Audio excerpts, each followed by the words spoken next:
Баршаңызға сәлем, менің каналыма қош келдіңіздер. Бүгін сіздерге вафлидің рецептімен бөлісетін боламын және әдемі етіп ораудың түрлерімен бөлісетін боламын.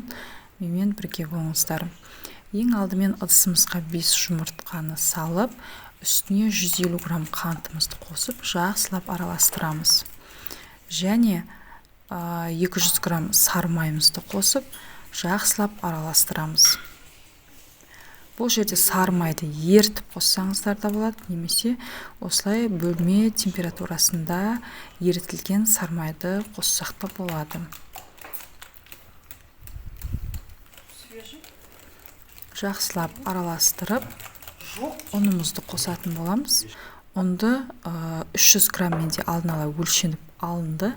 Оның барлығын бірден қосып жібермейміз, өйткені жаңағы ұнымыз әр жақта тығыздығы әртүрлі болғандықтан жаңағы қою болып, жаңағы көп болып кетуі мүмкін, сондықтан бөліп қосамыз.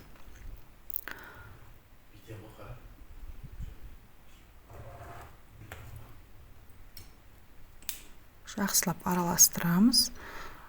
Осындай тағы да мен кішкене қосамын.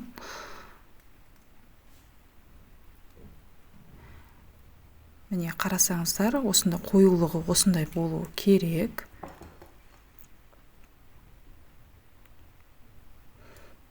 Енді менің тестам дайын болып қалды. Менде қалған примерно ыдыста 5 граммдай қалды. Плюс-минус 5 грамм болады. Енді вафельницамызды қыздырып, сары май жақтым. Негізі жақпаса да болады. Бір қасықтан саламыз, бір үлкен қасық салып пісіріп аламыз.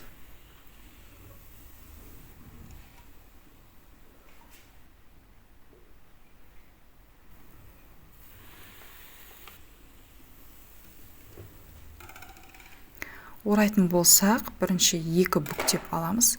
Тағы айта кететін жайт, осы жерде бірден орау керек, ыстықтай, әйтпесе бұл қатып қалады.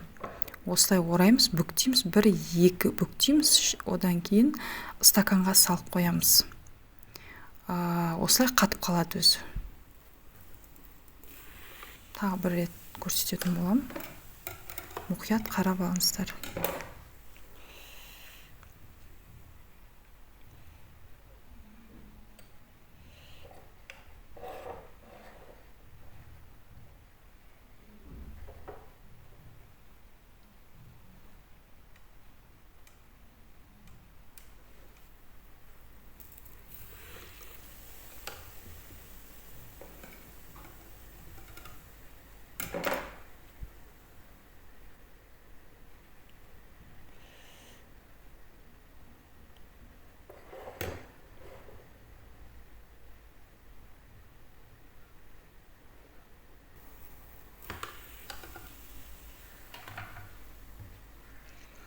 Тағы бір түрі бұл трубочка, яғни пісіп болған вафлиді осылай ораймыз.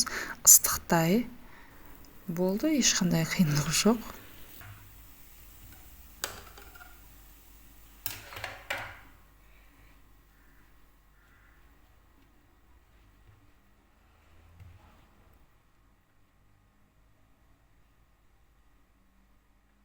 Вафлиларды пісіріп болдым, өте әдемі және қытырлақ, шаймен ішуге арналған тәтті. Балалар да сүйіп жейді, жасап көріңіздер. Ұнап жатса лайк басыңыз. Менің каналыма тіркелуді ұмытпаңыз. Сау болыңыз.